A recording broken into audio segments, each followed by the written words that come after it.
It's Buddy and Oscar. And Roscoe's on his way from over there. Welcome to our midterm exam that I've based on my favorite home board party game. It's called Scattergories. So, some of you might have played it before, and some of you may have not. And so, I'm going to give you a little bit of a rundown about how Scattergories works. So, it's all based on categories, and everybody gets the same one. And then there is a timer, a pretty annoying timer that will get into your brain and the depths of your soul if you let it.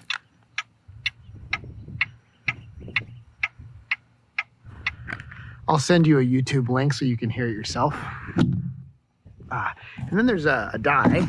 There's a die that has almost all the letters of the alphabet on it. And you roll it, and let's say you come up with the letter T, then that means that you're coming up with responses to these categories that all start with the same letter, and everybody's working off the same ones. So if we were to start the timer right now, roll the die, get the letter T, and here's the list.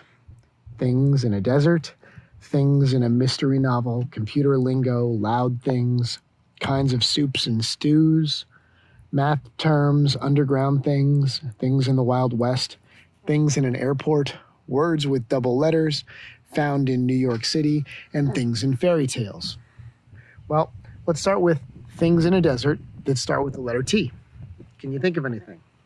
First thing that comes to mind for me, tortoise, toad, right? Twister, things like that. And so you might have a different set of answers, but that's the beauty of it. The thing is that if you also thought of the word tortoise and we both wrote it down, we wouldn't get points.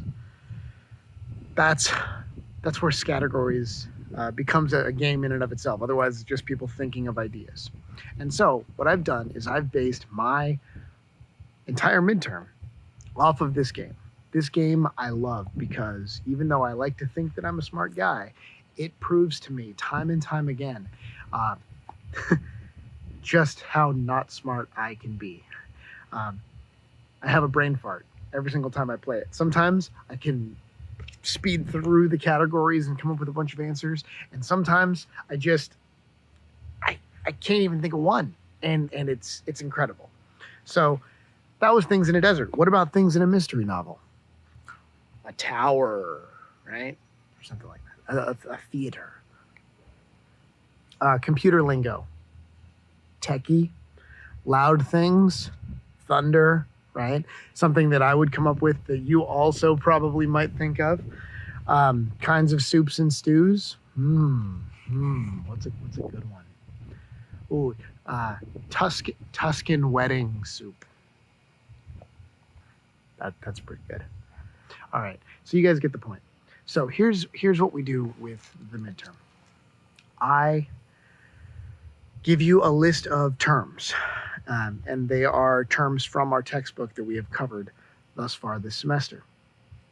And you, instead of coming up with the word like what we're doing in Scattergories, you're coming up with an example from the real world. So the very first example that I give you is one from the TV show Friends. Another example that I give you later on for Chapter 8 is from the TV show Scrubs. Another example is from the TV show West Wing. Those are all great television shows, and I've also included a couple of other examples from my other students, and I'll even share a couple of others with you too. The whole game here is copy off each other, cheat, share your stories, help each other out, but make sure that two of you aren't using the same response. That way everybody gets their points. Over the course of a regular semester, I want people to come up with 16 responses and have as many of them unique as possible. For you, all I'm going to ask you to do is come up with 8 responses. 8 responses that are accurate and unique. That means that the scene that you choose from your online source is going to accurately reflect that term that I've asked you to look for. And also it's unique in that nobody else has submitted that response. That's it. When we have our meeting this week, we'll do a little run through Scattergories so everybody understands it. But it's my favorite game, and it's a way for us to do a midterm when we're all over the the place and using computers to communicate for class. And it's a way to encourage collaboration and even cheating while still respecting everybody's individual efforts. All right, you guys, take care. Have a great one. Talk to you soon.